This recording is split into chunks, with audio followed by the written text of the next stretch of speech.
Durante 7 años pagué la mitad de la casa de mi hijo. 7 años completos. $840 cada mes, sin falta, sin retraso, sin pedir nada a cambio. Y cuando finalmente él se casó, cuando pensé que por fin podría respirar tranquila y ver el fruto de tanto esfuerzo, mi propio hijo me llevó a juicio. Me demandó. A mí. A su madre. Por la herencia de su padre. Me llamo Miriam Olivares. Tengo 69 años. Y esta es la historia de cómo mi hijo intentó destruirme por dinero. Todo comenzó 3 semanas después de su boda. Mario llegó a mi casa acompañado de su esposa Luciana. No venían a visitarme. No traían flores ni sonrisas. Venían con papeles. Documentos legales. Un abogado los esperaba afuera en el auto. Ni siquiera tuvieron la decencia de entrar solos. Mario se sentó frente a mí en la misma mesa donde lo alimenté durante 40 años. Luciana permaneció de pie, con los brazos cruzados, mirándome como si yo fuera una extraña. Y entonces mi hijo abrió la boca y dijo las palabras que jamás olvidaré. Mamá, venimos a hablar sobre la herencia de papá. Luciana y yo hemos consultado con un abogado. Legalmente, tú no tienes derecho a quedarte con todo. Esa casa que papá dejó también me pertenece. Y exigimos nuestra parte. Ahora. Me quedé mirándolo sin poder creer lo que escuchaba. Este era el mismo niño que cargué en brazos. El mismo joven al que sostuve cuando perdió su primer empleo. El mismo hombre al que ayudé a comprar su casa pagando mes tras mes sin que él siquiera me lo pidiera. Yo simplemente lo hice porque era mi hijo. Intenté hablar con calma. Le recordé que su padre había dejado todo en orden. Que el testamento estaba claro. Que la casa donde yo vivía era mía por derecho. Pero Mario negó con la cabeza como si yo fuera una anciana confundida que no entendía cómo funcionaban las leyes. No es tan simple, mamá. Papá murió hace 8 años. Tú has estado viviendo sola en esa casa grande. Es injusto. Nosotros somos jóvenes, tenemos planes, queremos formar una familia. Necesitamos ese dinero más que tú. Luciana asintió a su lado. Entonces ella habló por primera vez. Su voz era fría, calculada, como si hubiera ensayado cada palabra. Miriam, con todo respeto, tú ya viviste tu vida. Ya tuviste tu casa, tu matrimonio, tus años de estabilidad. Ahora es nuestro turno. Mario merece lo que su padre dejó. Y si no quieres entregarlo por las buenas, tendremos que hacerlo por las malas. Sentí que algo se rompía dentro de mí. No era solo dolor. Era incredulidad. Era rabia contenida. Era el peso de años y años de entregarme sin medida, de dar sin esperar, de sostener sin descansar. Y ahora estaban ahí, exigiéndome que les entregara lo último que me quedaba. Le pregunté a Mario si recordaba los $840 mensuales. Si recordaba que durante 7 años yo pagué la mitad de su casa. Que sacrifiqué mis propios ahorros, mis pequeños lujos, mis planes de viajar después de que su padre muriera, todo para que él tuviera un techo digno. Mario me miró con fastidio. Como si yo estuviera sacando a relucir favores del pasado que ya no importaban. Eso fue tu decisión, mamá. Nadie te obligó. Tú quisiste ayudarme. Ahora no puedes usar eso como excusa para quedarte con lo que no te corresponde. Luciana agregó algo peor. Además, Miriam, seamos honestas. Tú ya no necesitas tanto espacio. Ya no trabajas. Vives de la pensión de Jorge. Esa casa es demasiado grande para ti sola. Podrías vender, dividir el dinero con Mario como corresponde, y mudarte a un lugar más pequeño. Todos ganaríamos. Todos ganaríamos. Esas palabras resonaron en mi cabeza como un insulto. Porque lo que realmente querían decir era que ellos ganarían. Yo solo perdería. Otra vez. Como siempre. Intenté mantener la compostura. Les dije que no iba a discutir ese tema sin la presencia de un abogado. Que si querían hablar de herencias, lo haríamos de manera legal y correcta. Pero Mario se levantó de la silla con brusquedad. Su rostro estaba enrojecido. Ya no parecía mi hijo. Parecía un extraño lleno de resentimiento. ¿Sabes cuál es tu problema, mamá? Que siempre has creído que puedes controlar todo. Que tu opinión es la única que importa. Pero ya no eres la jefa de esta familia. Ya no tienes poder sobre mí. Yo tengo derechos. Y los voy a exigir aunque eso signifique llevarte a los tribunales.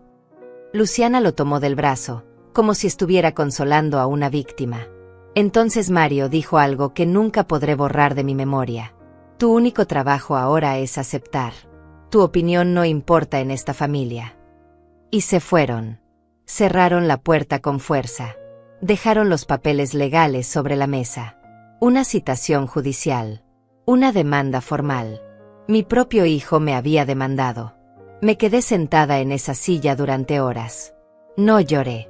No grité. Solo me quedé ahí, mirando esos documentos, sintiendo como el silencio de la casa se volvía insoportable. Porque esa casa ya no era solo mía. Ahora era el centro de una batalla que jamás imaginé librar. Esa noche no dormí. Recorrí cada habitación como si las estuviera viendo por primera vez. La sala donde Jorge y yo celebramos nuestros aniversarios. La cocina donde preparé miles de comidas para Mario cuando era niño. El cuarto que fue suyo durante 20 años, hasta que se mudó a la casa que yo ayudé a pagar. Pensé en todo lo que había construido. No solo con dinero, con tiempo, con paciencia, con amor silencioso. Y ahora todo eso no significaba nada para él. Pero algo dentro de mí comenzó a despertar.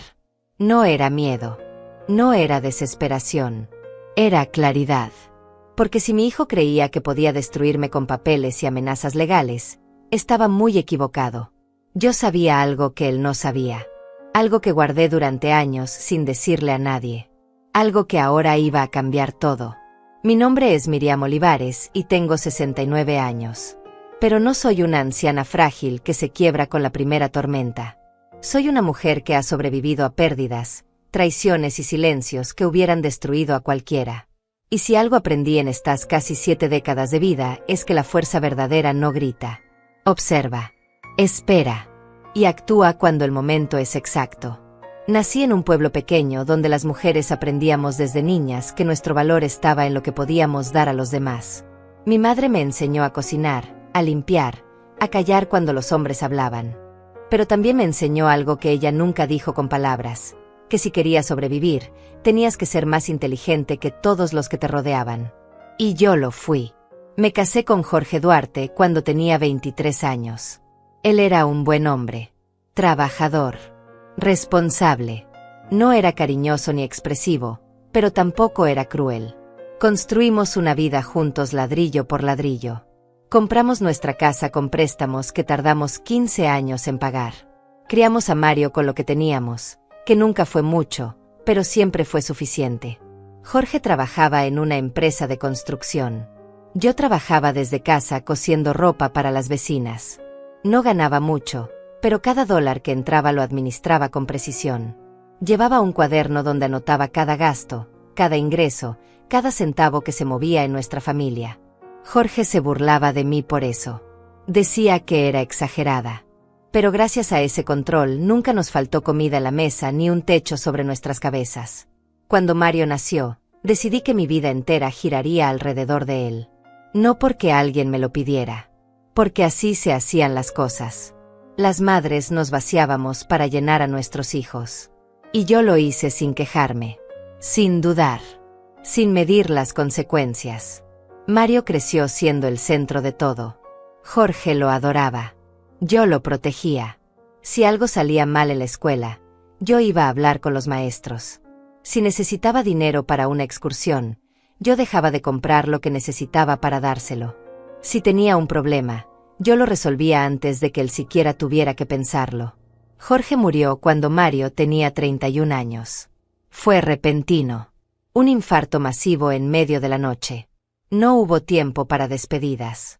Solo el silencio brutal de despertar y encontrarlo inmóvil a mi lado. El funeral fue doloroso, pero lo que vino después fue peor. La soledad. El vacío de esa casa que de pronto parecía demasiado grande y demasiado silenciosa. Mario vino algunas veces durante las primeras semanas. Me abrazaba. Me decía que todo iba a estar bien. Pero luego las visitas se espaciaron. Tenía su trabajo. Sus amigos, su vida. Y yo me quedé sola con la casa, con los recuerdos y con una pensión que apenas alcanzaba para cubrir los gastos básicos. Pero nunca me quejé. Nunca le dije a Mario que me sentía abandonada. Porque esa no era mi función. Mi función era estar disponible cuando él me necesitara. Y siempre lo estuve. 2 años después de la muerte de Jorge, Mario llegó a mi casa con una noticia. Había encontrado una casa que quería comprar. Era perfecta para él. 2 habitaciones, un patio pequeño, en un barrio seguro. Pero había un problema. No tenía suficiente dinero para el enganche. Necesitaba ayuda. No me lo pidió directamente. Solo me contó la situación como quien comparte una preocupación.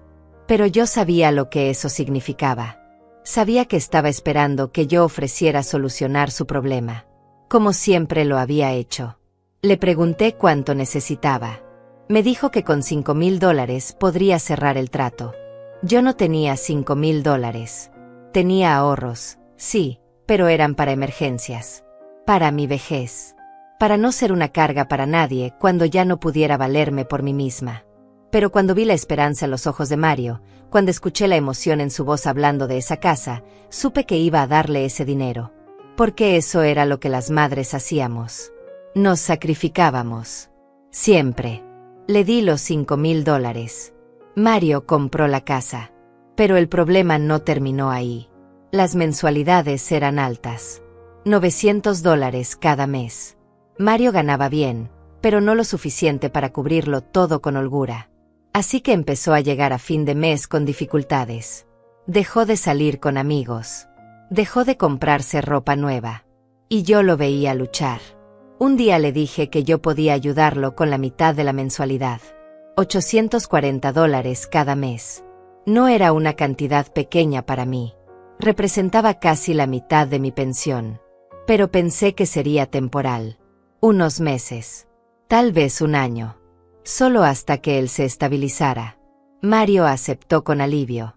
Me abrazó. Me dijo que era la mejor madre del mundo. Que nunca olvidaría lo que estaba haciendo por él. Y así comenzó. Mes tras mes, durante 7 años, yo transfería $840 a la cuenta de Mario. Sin falta. Sin retraso. Aunque eso significara que yo comiera menos. Aunque significara que no pudiera arreglar las goteras del techo de mi casa. Aunque significara que nunca pude tomar esas vacaciones que había planeado con Jorge antes de que muriera. Guardé todos los comprobantes. Cada transferencia bancaria. Cada recibo. Los metí en una caja de zapatos que guardé en el fondo de mi armario. No porque desconfiara de Mario, sino porque era mi costumbre. Siempre había sido ordenada con el dinero. Siempre había documentado todo. Durante esos 7 años, Mario nunca mencionó el tema. Nunca me agradeció explícitamente. Simplemente asumió que eso era lo normal. Que yo estaba ahí para sostenerlo. Como siempre lo había estado. Y yo nunca le cobré. Nunca le recordé cuánto estaba dando. Porque las madres no llevan cuentas. O eso creía yo entonces. Cuando finalmente Mario terminó de pagar la casa, no hubo celebración. No hubo reconocimiento. Solo un mensaje de texto diciéndome que ya no necesitaría más transferencias. Un simple gracias mamá, ya está todo pagado. Pensé que finalmente podría usar mi dinero para mí. Que podría arreglar mi casa. Comprarme ropa nueva. Tal vez hacer ese viaje que siempre quise hacer. Pero entonces Mario conoció a Luciana. Y todo cambió. Luciana era diferente a las otras novias que Mario había tenido. Era ambiciosa. Calculadora. Siempre preguntaba sobre dinero, propiedades, herencias. La primera vez que vino a mi casa, no preguntó por mí. Preguntó por la casa. ¿Cuánto valía? ¿Cuándo la habíamos comprado? Si estaba completamente pagada. Me incomodó. Pero Mario parecía fascinado con ella. Decía que Luciana era inteligente. Que sabía lo que quería. Que no era como esas mujeres conformistas que solo esperaban que los hombres resolvieran todo. Se casaron 6 meses después de conocerse. Yo pagué parte de la boda. $3,000. Porque Mario me dijo que Luciana soñaba con una ceremonia linda y él no quería decepcionarla. Y 3 semanas después de esa boda, Llegaron a mi casa con papeles legales y un abogado esperando afuera. Ahora estaba sentada en mi sala, mirando esa citación judicial, entendiendo finalmente quién era mi hijo. Y quién había sido yo todo este tiempo. No era su madre. Era su recurso. Desde que Mario era niño, mi papel en la familia siempre estuvo claro. Yo era la que resolvía, la que cedía, la que nunca decía que no. Esa etiqueta no me la puse yo misma. Me la colgaron los demás y yo la cargué sin protestar durante décadas enteras. Recuerdo perfectamente cuando Mario tenía 8 años y quería una bicicleta nueva. Jorge había dicho que no teníamos dinero para eso. Pero Mario lloró durante días. No comía bien. No jugaba. Solo miraba por la ventana con esa tristeza que partía el corazón de cualquier madre. Yo tenía ahorrados $200 de mi trabajo de costura. Era dinero que había guardado durante meses para comprarme un abrigo nuevo. El mío estaba gastado, remendado en los codos, con el forro deshilachado. Pero cuando vi a Mario así, no lo pensé 2 veces. Compré la bicicleta. Jorge se molestó. Dijo que estaba malcriando al niño. Que le estaba enseñando que con berrinches conseguía todo. Pero yo le dije que era solo una bicicleta. Que Mario era feliz. Que eso era lo único que importaba. Y Mario fue feliz. Durante 2 semanas. Luego la bicicleta quedó olvidada en el garaje y él ya quería otra cosa. Esa fue la primera vez. Pero no la última. Cada vez que Mario quería algo, yo encontraba la manera de dárselo. Aunque eso significara sacrificar lo mío. Aunque significara mentirle a Jorge sobre de dónde salía el dinero. Aunque significara quedarme sin lo que yo necesitaba. Cuando Mario cumplió 15 años, quiso hacer una fiesta grande. Invitar a todos sus compañeros de la escuela. Contratar música. Comprar comida para 50 personas. Jorge dijo que era un gasto innecesario. Que con una reunión familiar pequeña era suficiente. Pero Mario insistió. Dijo que todos sus amigos hacían fiestas grandes. Que él no quería ser menos. Que si no le hacíamos esa fiesta, iba a ser la burla de su salón. Yo usé mis ahorros otra vez. $800. Dinero que había guardado durante un año entero. Dinero que pensaba usar para arreglar el techo que goteaba cada vez que llovía. Pero la fiesta de Mario era más importante. Jorge no dijo nada esa vez. Solo me miró con decepción. Como si supiera que yo estaba creando un monstruo, pero no tenía fuerzas para detenerme. La fiesta fue un éxito. Mario estuvo feliz. Sus amigos lo felicitaron. Durante 2 días habló emocionado de lo bien que había salido todo. Luego nunca más mencionó el tema. Como si ese esfuerzo, ese sacrificio, hubiera sido lo más natural del mundo. Y así seguimos durante años. Yo dando. Mario recibiendo. Yo cediendo. Mario asumiendo que eso era mi obligación.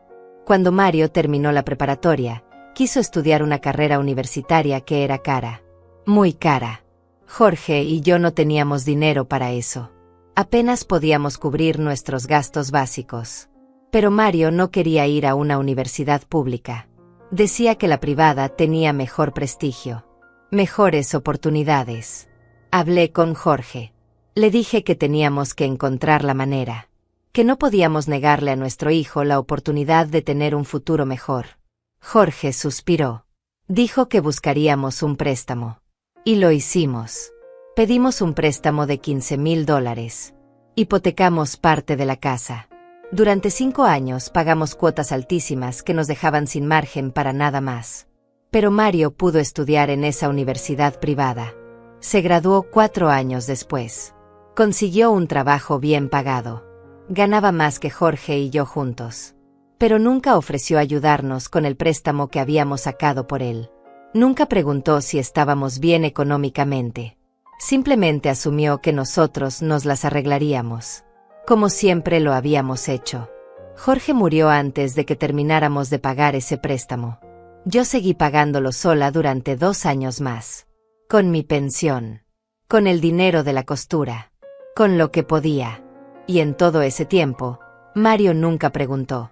Nunca ofreció ayuda. Porque en su mente, mi función era sostenerlo a él. No al revés. Esa dinámica se volvió tan natural que ni siquiera la cuestionábamos. Yo era la madre. Mi trabajo era dar. Su trabajo era recibir. Así habían sido las cosas desde que él nació. Así seguirían siendo para siempre. Cuando Mario compró su casa y yo empecé a pagarle la mitad de la mensualidad, él no lo vio como un favor extraordinario. Lo vio como algo que yo simplemente hacía. Porque eso era lo que las madres hacían. Especialmente yo. Hubo momentos en los que intenté cambiar esa dinámica. Momentos en los que pensé en decirle que no. Que ya era suficiente. Que él tenía que aprender a valerse por sí mismo. Recuerdo una vez que Mario me pidió $2,000 prestados para irse de vacaciones con sus amigos. Yo acababa de pagar una operación dental que me había costado $1,500. No tenía ahorros. Apenas tenía para cubrir mis gastos del mes. Le dije que no podía. Que no tenía ese dinero. Mario se molestó. Me dijo que siempre había una excusa. Que cuando él realmente necesitaba algo, yo nunca estaba dispuesta a ayudarlo. Sentí una culpa horrible. Como si realmente le estuviera fallando. Como si mi obligación fuera tener dinero disponible siempre que él lo necesitara. Terminé pidiendo prestado a una vecina. Le di los $2,000 a Mario. Él se fue de vacaciones. Regresó bronceado, relajado, lleno de fotos. Nunca me devolvió ese dinero. Y yo nunca se lo cobré. Porque ese era mi papel. Dar sin esperar nada a cambio. Sostener sin descansar. Ceder sin protestar. Jorge me lo dijo una vez, poco antes de morir. Estábamos sentados en la sala, en silencio, como solíamos estar. Y de pronto él habló. Miriam, vas a terminar sin nada por culpa de ese muchacho. Y ni siquiera te lo va a agradecer. Yo me molesté. Le dije que no hablara así de nuestro hijo. Que Mario era un buen hombre. Que solo necesitaba apoyo mientras se establecía. Jorge no dijo nada más. Solo me miró con esa tristeza cansada que yo no quise entender entonces. Ahora, sentada en mi sala con esos papeles legales sobre la mesa, entendía perfectamente lo que Jorge había querido decir. Había terminado sin nada. Y no solo sin dinero.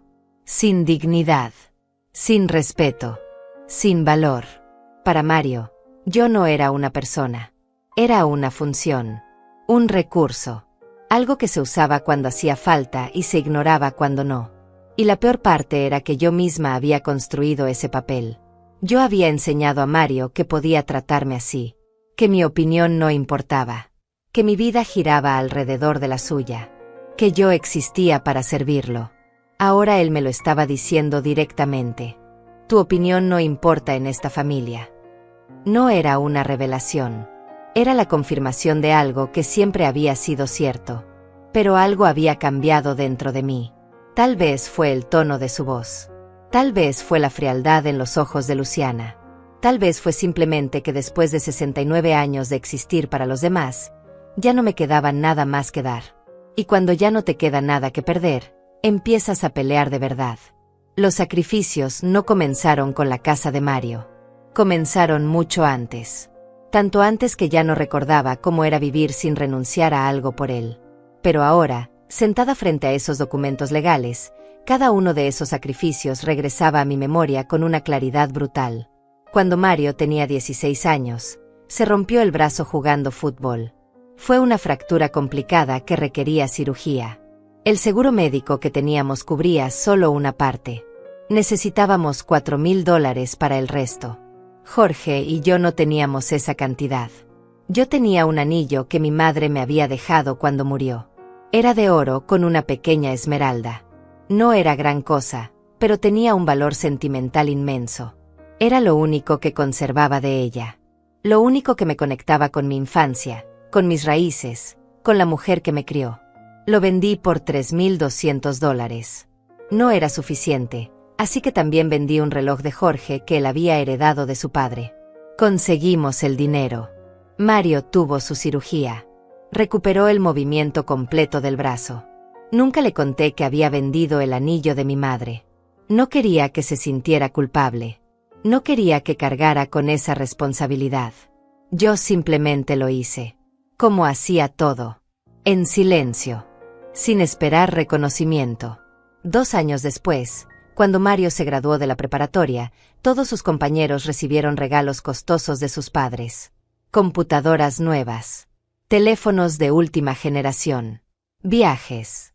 Mario llegó a casa triste porque nosotros no teníamos dinero para darle nada así.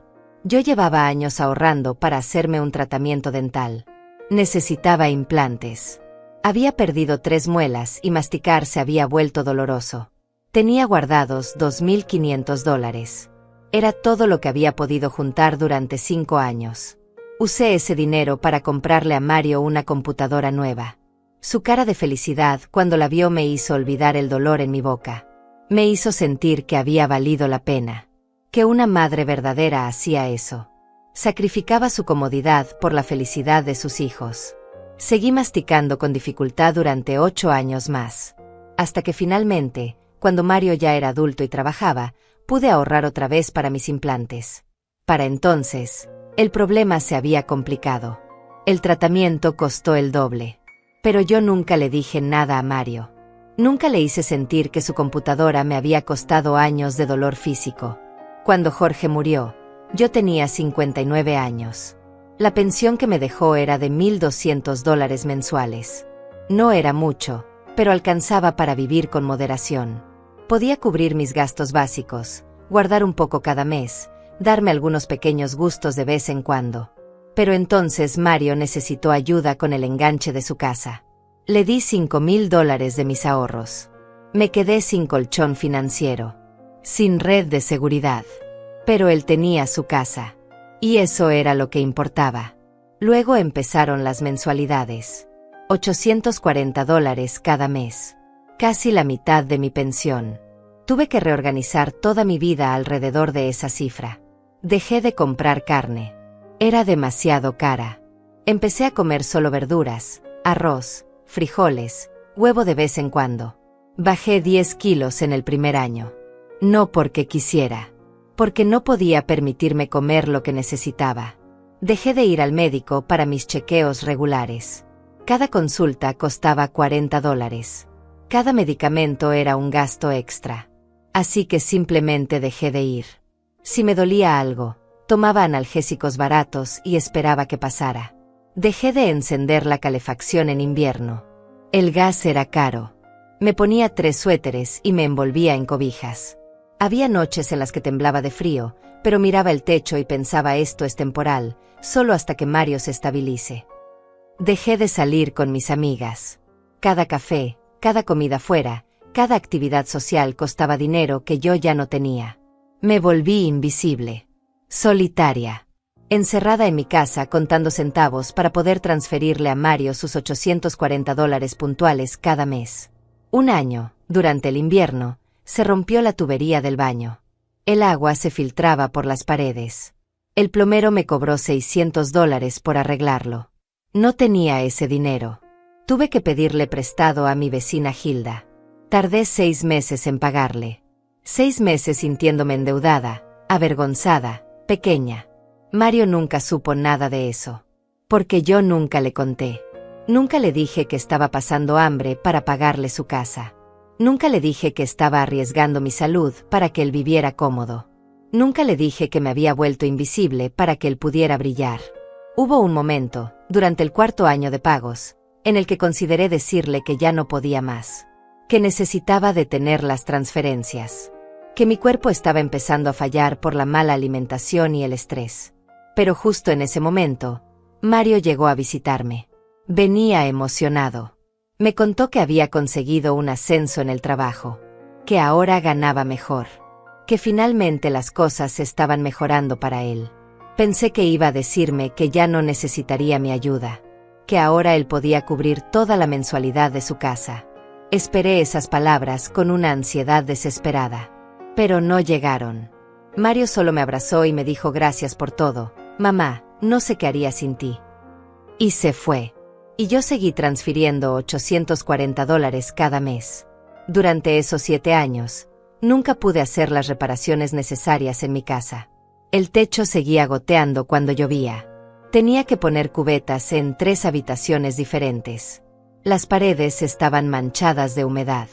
El jardín se llenó de maleza porque no tenía dinero para contratar a alguien que lo cuidara y yo ya no tenía fuerzas para hacerlo sola. Mi casa se estaba cayendo a pedazos mientras yo pagaba la casa de mi hijo. Dejé de tomar las vitaminas que el médico me había recetado años atrás. Costaban $30 mensuales. $30 que necesitaba para completar el pago de Mario. Dejé de teñirme el cabello.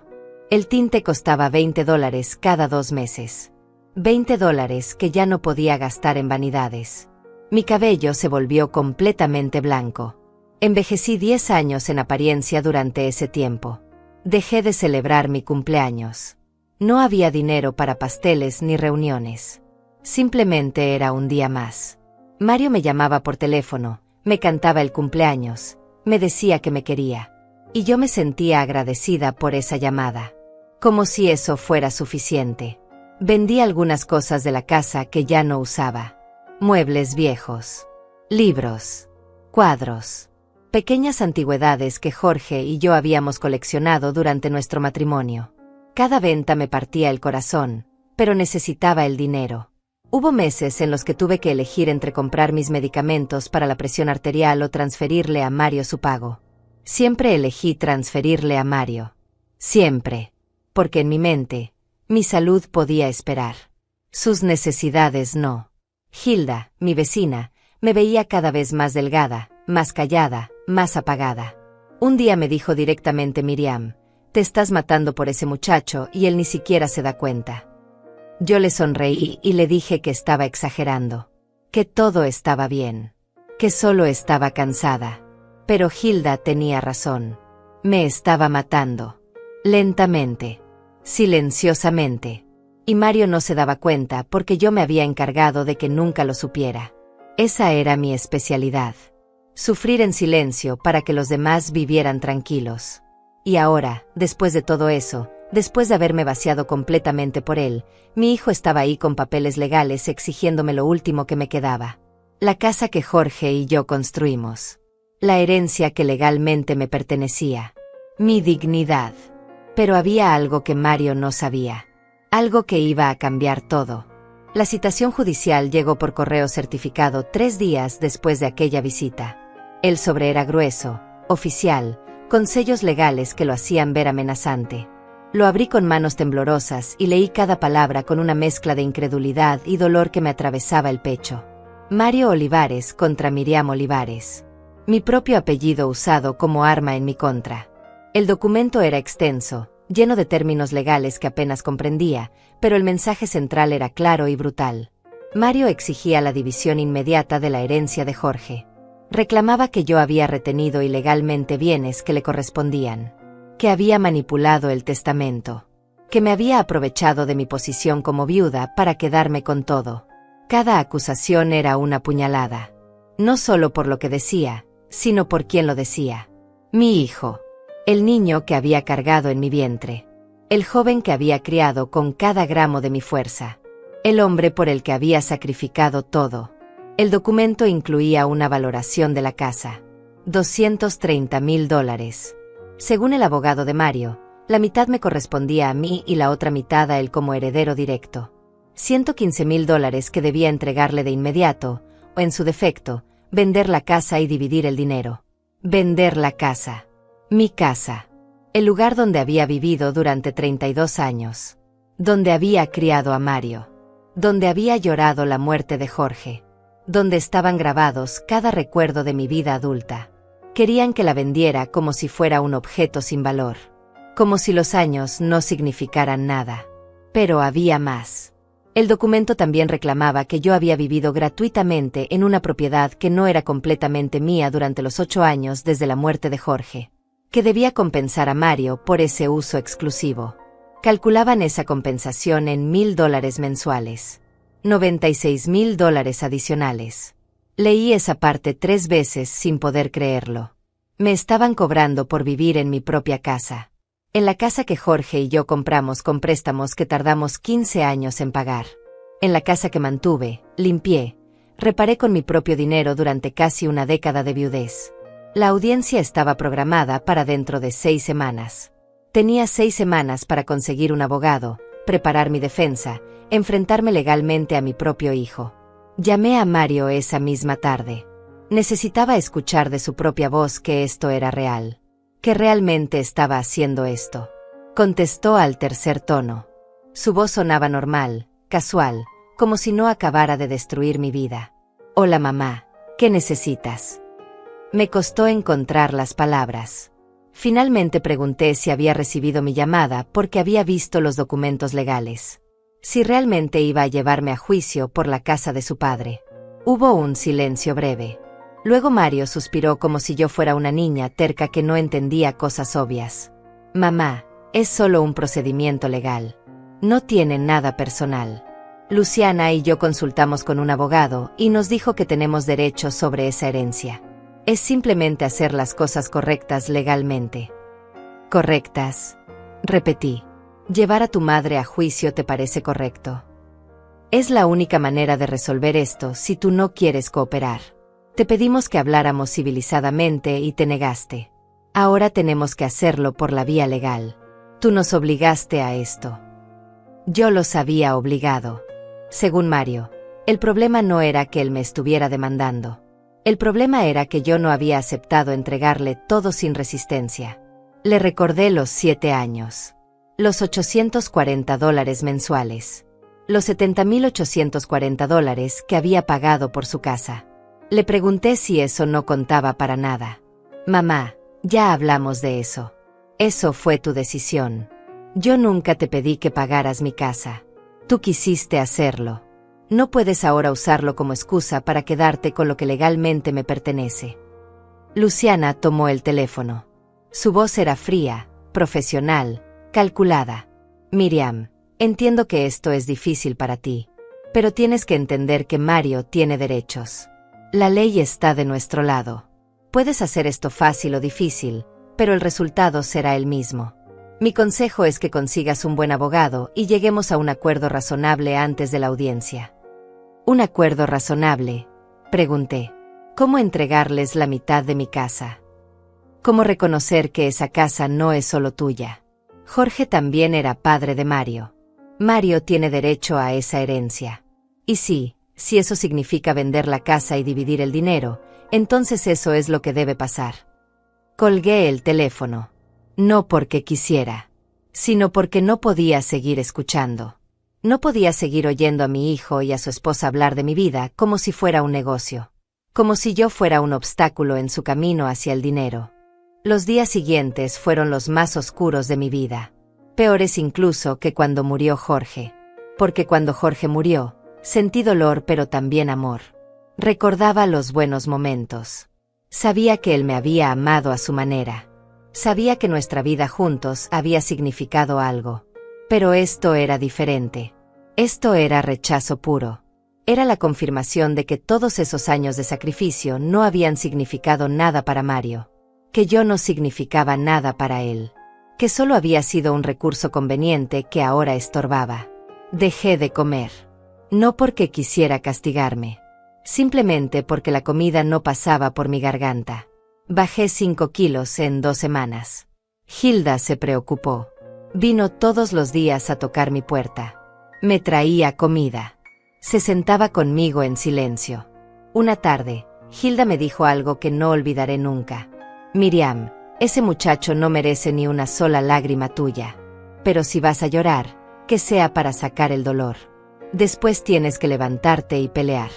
Porque si no peleas, te van a destruir. Tenía razón. No podía quedarme paralizada en el dolor. Necesitaba actuar. Necesitaba defenderme. Por primera vez en mi vida, necesitaba poner mis necesidades por encima de las de Mario. Busqué abogados. Llamé a 5 diferentes. Todos me dijeron lo mismo.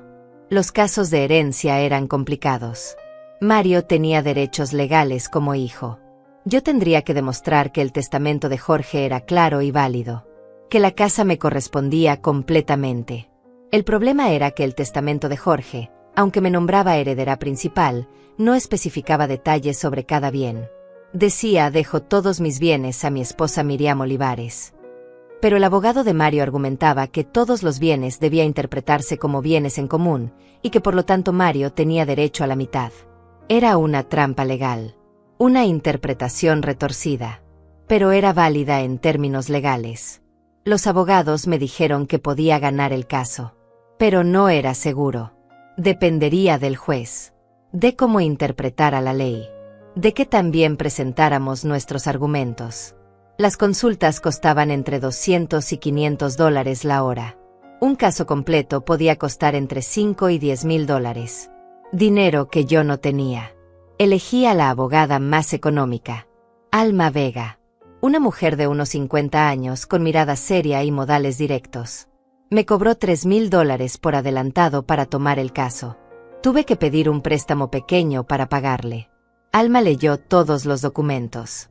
Revisó el testamento de Jorge. Escuchó mi historia completa. Luego me miró fijamente y me preguntó algo que me sorprendió. ¿Tiene usted alguna prueba de todo lo que pagó por su hijo? ¿Recibos? ¿Transferencias bancarias? Algo documentado. Le conté sobre la caja de zapatos, sobre los comprobantes que había guardado durante 7 años. Alma sonrió por primera vez. Tráigame todo eso. Cada papel. Cada recibo. Todo lo que tenga. Eso podría cambiar completamente este caso. Salí de su oficina con algo que no había sentido en semanas. Esperanza. Pequeña. Frágil. Pero esperanza al fin. Esa noche saqué la caja del fondo de mi armario. La abrí sobre mi cama. Y conté cada comprobante. 84 transferencias bancarias. Una por cada mes durante 7 años.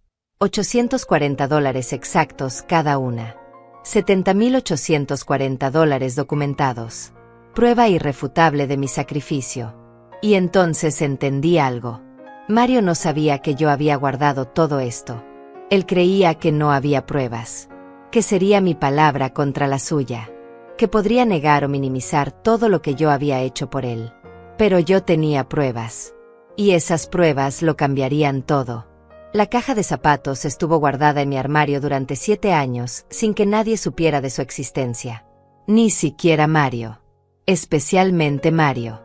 Porque yo nunca guardé esos comprobantes pensando en usarlos algún día contra él. Los guardé porque era mi naturaleza. Porque siempre fui meticulosa con el dinero.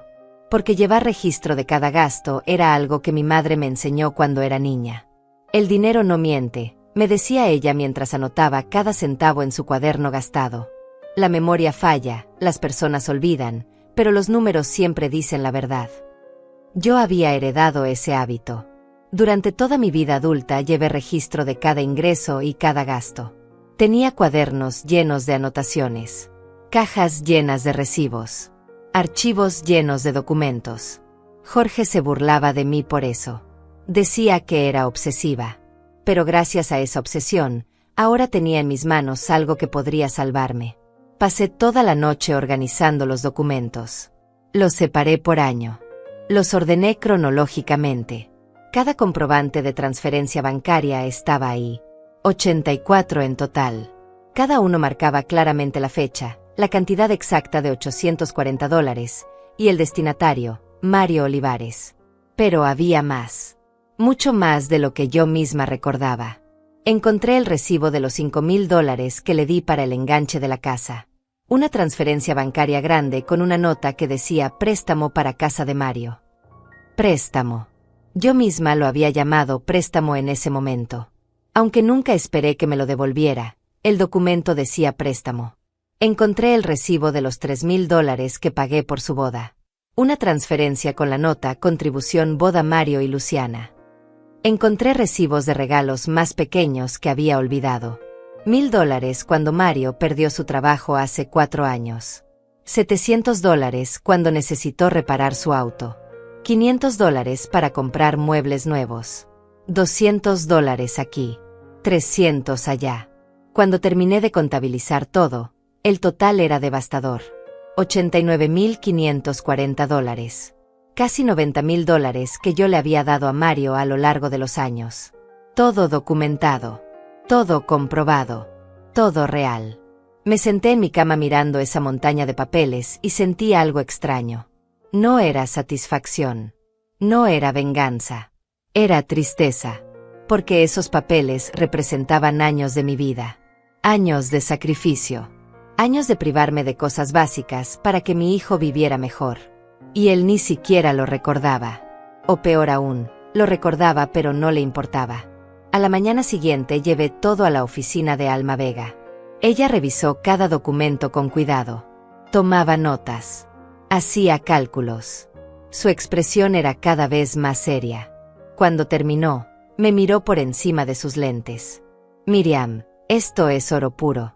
Su hijo no tiene idea de lo que está a punto de enfrentar. ¿Esto realmente ayuda en el caso?, pregunté. Ayuda es poco. Esto cambia completamente la narrativa. Su hijo la está acusando de retener su herencia. Pero usted tiene pruebas documentadas de que le ha dado casi $90,000 a lo largo de los años. Eso demuestra dos cosas importantes. Primero, que usted no es una madre egoísta que se aferra a su dinero. Segundo, y esto es lo crucial, que su hijo ya recibió mucho más de lo que legalmente le correspondería de cualquier herencia. Alma siguió explicando. Según la ley, los padres podían hacer donaciones en vida a sus hijos. Pero esas donaciones podían considerarse como adelantos de herencia. Si yo podía demostrar que le había dado cantidades significativas a Mario, un juez podría determinar que él ya había recibido su parte. Además, continuó Alma, está el tema de la reciprocidad. Usted pagó la mitad de su casa durante 7 años. Eso no fue un regalo. Fue una inversión. Y si él quiere reclamar derechos sobre la casa de su padre, usted puede reclamar derechos sobre la casa de él. Esa idea nunca se me había ocurrido. Yo no quería la casa de Mario. No quería su dinero. Solo quería que me dejara en paz. Pero Alma tenía razón. Si íbamos a pelear legalmente, teníamos que usar todas las herramientas disponibles. Durante las siguientes semanas, Alma preparó el caso meticulosamente. Entrevistó a Hilda, mi vecina, quien confirmó que había visto mi deterioro físico durante los años en que pagaba la casa de Mario. Hilda declaró que me había visto cada vez más delgada, más callada, más aislada. Alma también consiguió mis registros médicos. Mostraban que durante esos 7 años dejé de asistir a consultas regulares. Que suspendí tratamientos. Que mi salud se deterioró por falta de cuidados básicos. Consiguió registros bancarios que mostraban mis ingresos y egresos. Como mi pensión de $1,200 apenas alcanzaba después de transferirle a Mario sus $840 mensuales. Como tuve que reducir gastos en alimentación, medicinas, servicios básicos. Cada documento era una pieza del rompecabezas. Y juntos formaban una imagen clara y devastadora de lo que había sido mi vida durante esos años. Pero Alma me advirtió algo importante. Miriam, cuando presentemos esto en la audiencia, su hijo va a quedar muy mal parado. Va a ser humillante para él. ¿Está segura de que quiere llegar hasta ese punto? Podemos usar esto para negociar un acuerdo antes del juicio. Podemos presionarlos para que retiren la demanda. Lo pensé durante días. Parte de mí quería evitarle esa humillación a Mario. Parte de mí todavía era la madre que protegía a su hijo del dolor. Pero otra parte, la parte que había despertado después de tantos años dormida, sabía que esto tenía que llegar hasta el final. Quiero ir a juicio, le dije a Alma. Quiero que se sepa la verdad. 2 semanas antes de la audiencia, el abogado de Mario contactó a Alma. Querían negociar. Estaban dispuestos a reducir sus demandas. En lugar de $115,000, aceptarían $50,000. Un pago único y cerrarían el caso. Alma me llamó para contarme. Esperaba mi respuesta. ¿Qué pasa si nos negamos?, pregunté. Vamos a juicio. Y con las pruebas que tenemos, es muy probable que ganemos. Pero nunca hay certeza absoluta en estos casos. Los juicios son impredecibles. Dígales que no, respondí. No voy a darle ni un solo dólar más a mi hijo. Una semana antes de la audiencia, Mario me llamó directamente. Era la primera vez que hablábamos desde aquella conversación horrible semanas atrás. Su voz sonaba tensa, molesta. Mamá, mi abogado dice que tu abogada está siendo poco razonable. Te ofrecimos un acuerdo justo. ¿Por qué lo rechazaste? Justo, repetí. $50,000 te parece justo después de todo lo que hice por ti. Mamá, Ya basta con ese discurso. No puedes usar el pasado para manipularme. Esto es sobre la herencia de papá. Sobre mis derechos legales. Deja de hacerte la mártir. Algo dentro de mí se quebró con esas palabras. Ya no quedaba nada de la madre sumisa que siempre cedía. Solo quedaba una mujer cansada que había llegado a su límite. Nos vemos en la audiencia, Mario. Y colgué. Los días previos al juicio apenas dormí. Repasaba mentalmente cada argumento, cada prueba, cada documento. Alma me había preparado bien. Sabía exactamente qué esperar. Sabía que el abogado de Mario intentaría desacreditar mis pruebas, que intentaría pintarme como una madre manipuladora que llevaba cuentas de cada favor. Pero yo estaba lista. Por primera vez en mi vida, estaba lista para pelear por mí misma. La noche antes de la audiencia, saqué la ropa que usaría. Un vestido sencillo color gris. Zapatos cómodos. Nada llamativo. Nada que pareciera calculado. Solo una mujer de 69 años presentándose ante un juez para defender lo que era suyo. Metí todos los documentos en un sobremanila grueso. Alma ya tenía copias, pero yo quería tener los originales conmigo. Quería poder tocarlos. Sentir su peso. Recordar que eran reales. Que mi sacrificio había sido real. Hilda vino esa noche a verme. Me trajo té caliente y pan recién horneado. Se sentó conmigo en silencio durante un rato. Luego habló. Mañana ese muchacho va a entender con quién se metió. Y espero que le duela tanto como te dolió a ti. No respondí. Porque en el fondo, una parte pequeña de mí todavía no quería que Mario sufriera. Todavía era su madre. Todavía recordaba al niño que había sido antes de convertirse en el hombre que era ahora. Pero el resto de mí, la parte más grande y más fuerte, sabía que esto era necesario. Que la única manera de recuperar mi dignidad era parándome firme y dejando que la verdad hablara por sí misma. El día de la audiencia amaneció gris y frío. Me levanté a las 5 de la mañana, aunque la cita era a las 10. No había podido dormir. Cada vez que cerraba los ojos veía el rostro de Mario, su mirada llena de desprecio, sus palabras como cuchillos. Tu opinión no importa en esta familia. Me vestí despacio. Me peiné el cabello blanco que ya no podía teñir. Me miré en el espejo y vi a una mujer de 69 años que había vivido demasiado y había dado demasiado. Pero también vi algo nuevo en mis ojos. Determinación. Fuerza. Dignidad recuperada. Alma pasó por mí a las 9.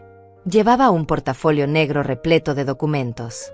Durante el camino al juzgado me explicó nuevamente cómo sería el proceso. El juez escucharía primero los argumentos del abogado de Mario, luego los nuestros. Después revisaría las pruebas y haría preguntas si lo consideraba necesario. Mantenga la calma sin importar lo que digan, me advirtió Alma. No reaccione. No llore. No grite. Deje que las pruebas hablen por usted. Llegamos al juzgado 20 minutos antes. Era un edificio antiguo con pasillos largos que olían a papel viejo y desinfectante. Nos sentamos en una banca de madera a esperar. Mis manos temblaban. Las mantuve entrelazadas sobre mi regazo para que nadie lo notara. Mario llegó 10 minutos después acompañado de Luciana y su abogado. Un hombre alto de traje oscuro que caminaba con arrogancia. Mario me vio y apartó la mirada. Luciana me observó con frialdad, como evaluando a un enemigo. No hubo saludos. No hubo reconocimiento. Éramos extraños a punto de destruirnos mutuamente. Nos llamaron a la sala. Era más pequeña de lo que había imaginado. Una mesa para el juez al frente. 2 mesas laterales para las partes. Sillas de madera dura. Paredes color crema sin decoración. Todo era austero, impersonal, frío. El juez entró y todos nos pusimos de pie. Era un hombre de unos 60 años, cabello gris, lentes gruesos, expresión seria. Se sentó y nos indicó que hiciéramos lo mismo. Abrió una carpeta, revisó algunos papeles y comenzó. El abogado de Mario habló primero. Su voz era firme, profesional, ensayada. Explicó que Jorge Duarte había fallecido hace 8 años dejando bienes que incluían una casa valorada en $230,000.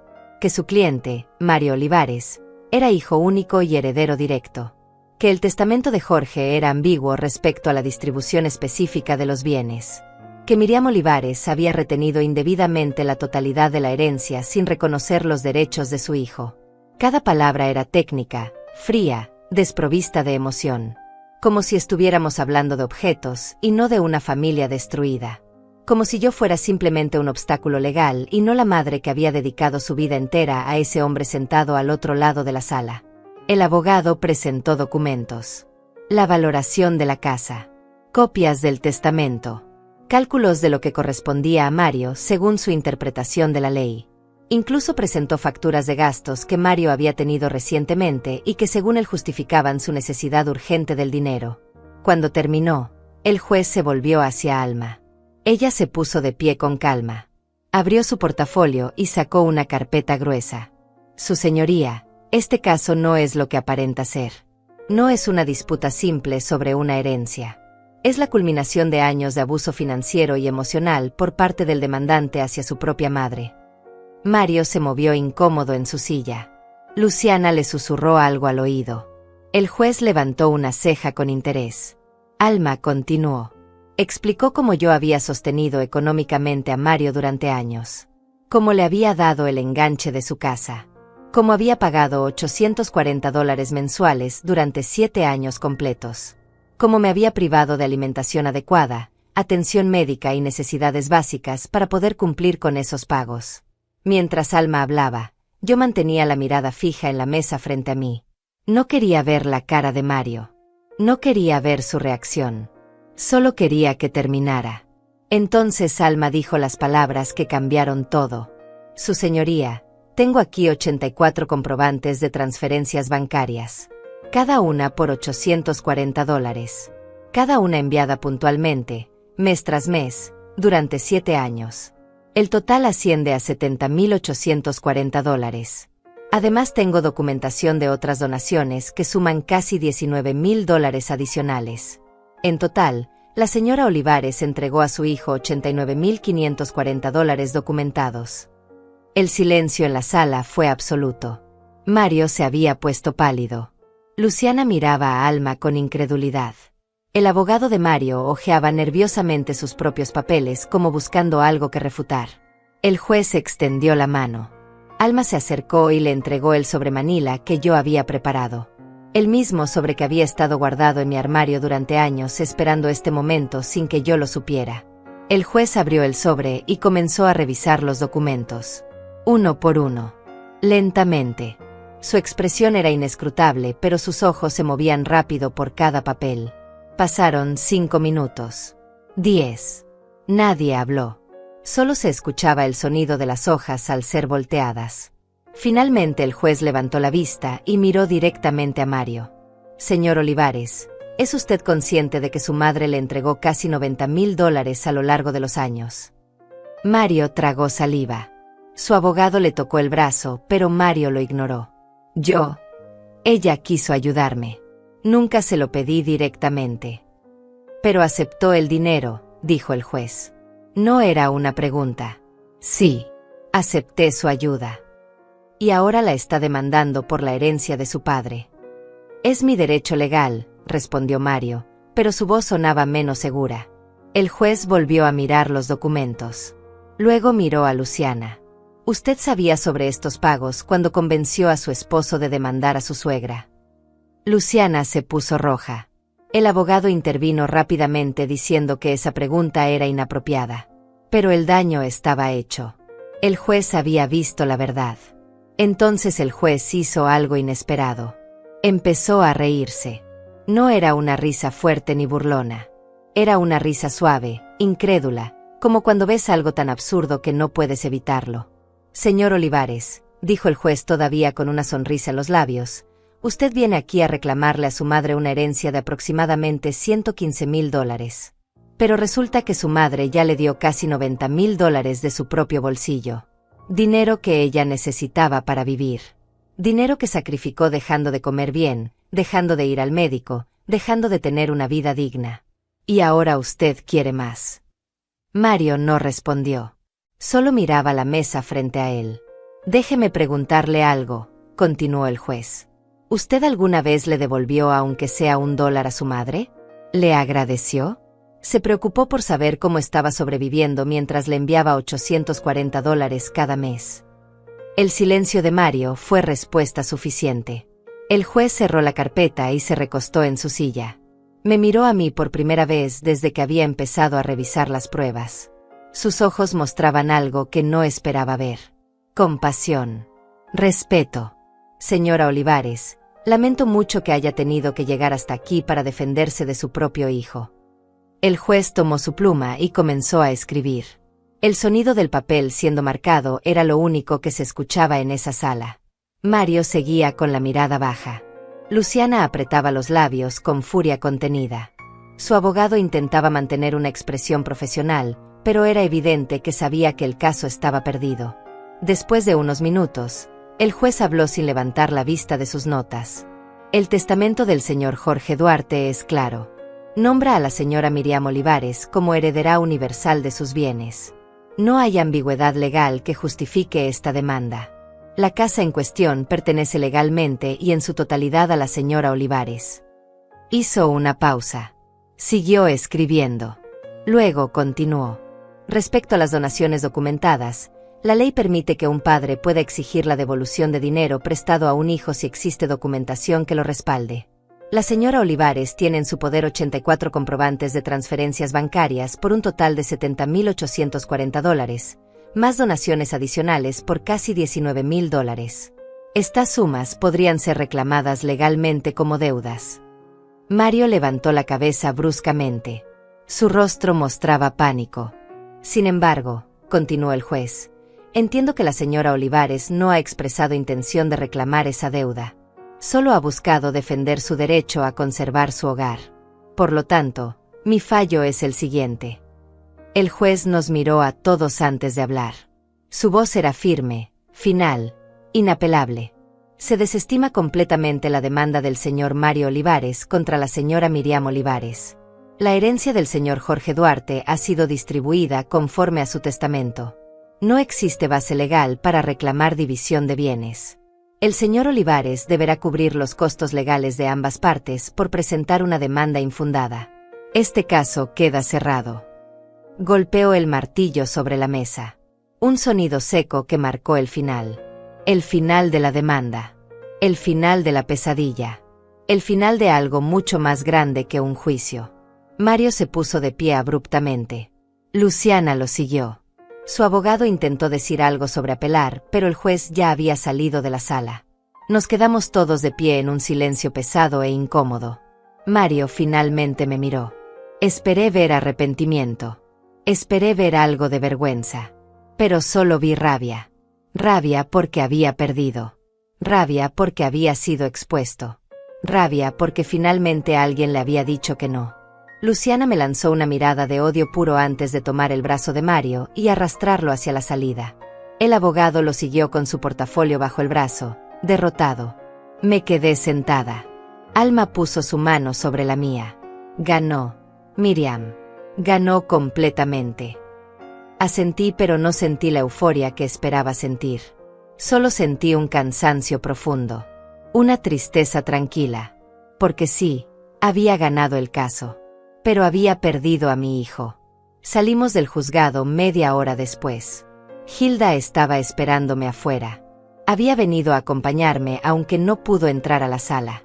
Cuando me vio, corrió hacia mí y me abrazó fuerte. ¿Cómo te fue? Gané, dije simplemente. Hilda gritó de alegría. Alma sonrió. Pero yo solo quería ir a casa. Quería encerrarme en mi habitación. Quería procesar lo que acababa de pasar. Durante las siguientes semanas, Mario no intentó contactarme. No hubo llamada. No hubo mensaje. Nada. Era como si yo hubiera dejado de existir para él. Y tal vez era mejor así. Los primeros días fueron extraños. Caminaba por mi casa sabiendo que era completamente mía. Que nadie podía quitármela. Que había defendido lo que me pertenecía. Pero esa casa se sentía más vacía que nunca. Poco a poco comencé a reorganizar mi vida. Con el dinero que ya no tenía que enviarle a Mario, pude finalmente hacer las reparaciones necesarias. Contraté a alguien para arreglar el techo que goteaba. Pinté las paredes manchadas por la humedad. Corté el pasto del jardín. Empecé a comer mejor. Compré carne otra vez. Frutas frescas. Verduras de calidad. Mi cuerpo comenzó a recuperarse lentamente del daño que años de mala alimentación le habían causado. Volví al médico. Me hice todos los chequeos que había postergado. Comencé un tratamiento para la presión arterial que había estado descuidando. Compré mis medicamentos sin tener que elegir entre salud y dinero. Un día, 2 meses después del juicio, me miré en el espejo y vi a una mujer diferente. Seguía teniendo 69 años. Seguía teniendo el cabello blanco. Pero había algo nuevo en mi rostro. Paz. Tranquilidad. Dignidad. Hilda venía a visitarme seguido. Tomábamos café en mi jardín recién arreglado. Hablábamos de cosas simples. Del clima. De las novelas que veíamos en televisión. De los vecinos. Nunca mencionábamos a Mario a menos que yo quisiera hablar de él. Y casi nunca quería. Una tarde, Hilda me preguntó si extrañaba a Mario. Lo pensé antes de responder. La respuesta honesta era complicada. Extraño al niño que fue. Extraño al hijo que creí tener. Pero al hombre que es ahora, al hombre que me llevó a juicio y me trató como un estorbo, a ese no lo extraño. A ese ni siquiera lo conozco. Hilda asintió con comprensión. 3 meses después del juicio recibí una carta. Era de Mario. Mi corazón se aceleró cuando vi su letra en el sobre. Parte de mí quería romperla sin abrirla. Pero la abrí. La carta era breve. Decía que Luciana y él se estaban divorciando. Que ella había resultado ser diferente de lo que él pensaba. Que se sentía confundido y perdido. No mencionaba el juicio. No ofrecía disculpas. Solo decía que necesitaba tiempo para pensar. Guardé la carta en un cajón. No respondí. Porque no tenía nada que decir. Si Mario quería arreglar las cosas entre nosotros, tendría que hacer mucho más que enviar una carta vaga y autocompasiva. Pasaron 6 meses. Luego 1 año. Mario nunca volvió a contactarme. Y yo tampoco lo busqué. Aprendí a vivir sola de verdad. No con la soledad dolorosa de antes, cuando me sentía abandonada y usada, sino con una soledad elegida. Una soledad digna. Una soledad que era mía y que nadie podía quitarme. Empecé a hacer cosas que nunca había podido hacer. Tomé clases de pintura en el centro comunitario. No era buena, pero me gustaba. Me inscribí en un club de lectura con otras mujeres de mi edad. Hicimos un viaje juntas a la costa. Fue la primera vez en 10 años que salí de la ciudad. Usé parte de mis ahorros para comprarme ropa nueva. No mucha. Solo algunas piezas que me hacían sentir bien. Un vestido color vino. Una chaqueta suave. Zapatos cómodos pero bonitos. Me teñí el cabello. No de negro como antes, sino de un tono castaño claro con reflejos grises que se veían naturales. Hilda dijo que me veía 10 años más joven. Un día, mientras pintaba en el parque, un señor de mi edad se acercó a ver mi trabajo. Conversamos. Se llamaba Alonso. Era viudo también. Tenía una sonrisa amable. No pasó nada romántico. Solo platicamos como 2 personas que entienden lo que es vivir mucho y perder mucho. Me di cuenta de que estaba reconstruyendo mi vida. No de la manera dramática en que sucede en las películas, sino de manera simple, pequeña, real, un día a la vez. Y por primera vez en décadas, estaba viviendo para mí. Han pasado 2 años desde aquel día en el juzgado. 2 años desde que el juez golpeó su martillo y cerró el caso. 2 años desde que Mario salió de esa sala sin mirarme. Y en estos 2 años he aprendido más sobre mí misma de lo que aprendí en los 67 anteriores. Aprendí que el amor de madre no tiene que ser sacrificio constante. Que ayudar a un hijo no significa destruirte a ti misma. Que dar hasta quedarte vacía no te hace mejor madre. Solo te hace una mujer agotada que perdió su identidad en el camino. Aprendí que poner límites no es egoísmo. Es dignidad. Es respeto propio. Es reconocer que tu vida también tiene valor. Que tus necesidades también importan. Que tú también mereces cuidado, atención y amor. Aprendí que las personas te tratan como tú les enseñas a tratarte.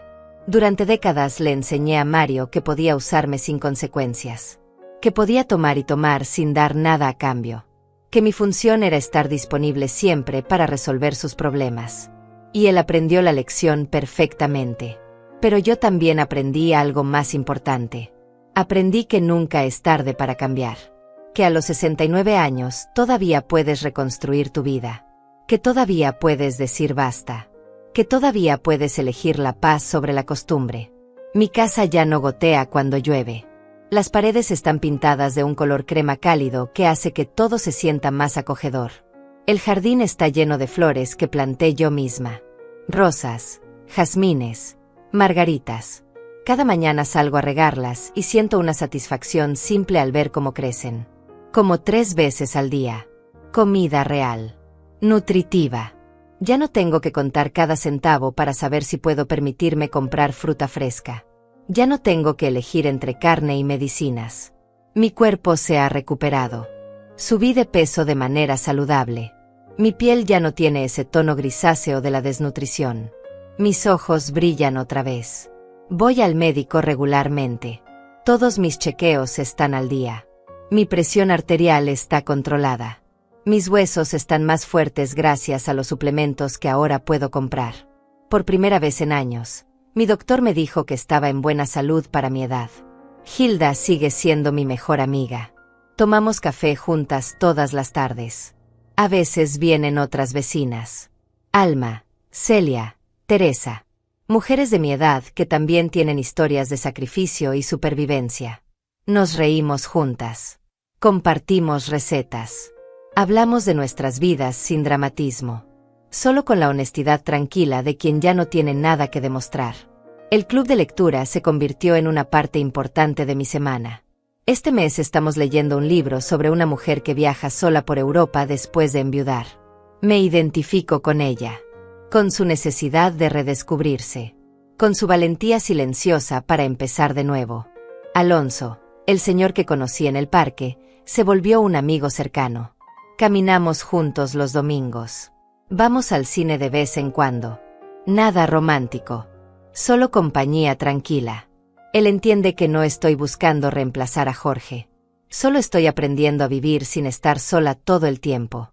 A veces pienso en Mario. No puedo evitarlo. Es mi hijo. Siempre será mi hijo. Pero ya no siento ese dolor agudo en el pecho cuando pienso en él. Ahora es una tristeza suave. Una melancolía por lo que pudo ser y no fue. Me pregunto si él piensa en mí. Si se arrepiente de lo que hizo. Si alguna vez se da cuenta del daño que causó. Pero esas preguntas ya no me quitan el sueño. Ya no definen mis días. Son solo pensamientos que vienen y van como nubes pasajeras. Hace 6 meses recibí otra carta suya. Esta vez era diferente. Pedía perdón. Decía que había estado en terapia. Que había entendido muchas cosas sobre sí mismo y sobre nuestra relación. Que quería intentar reconstruir nuestro vínculo. La leí 3 veces. Luego la guardé en el mismo cajón donde está la primera. No la rompí.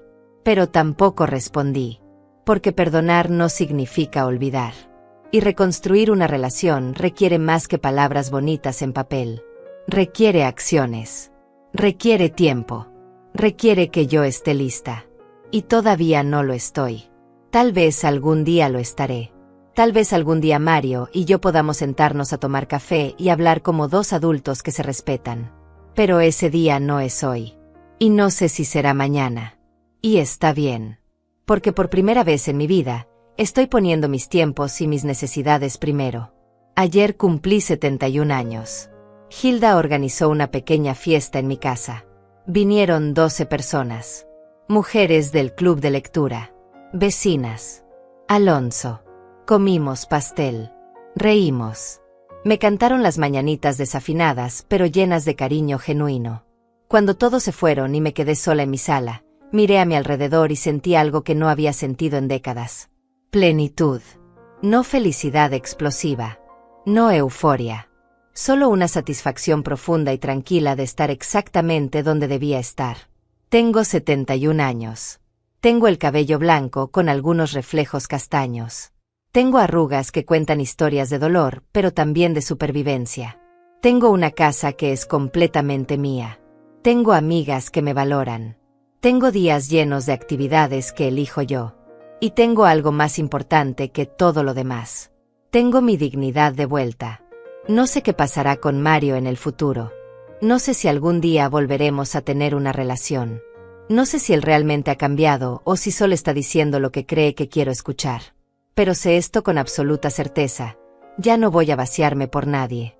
Ya no voy a sacrificar mi bienestar por complacer a otros.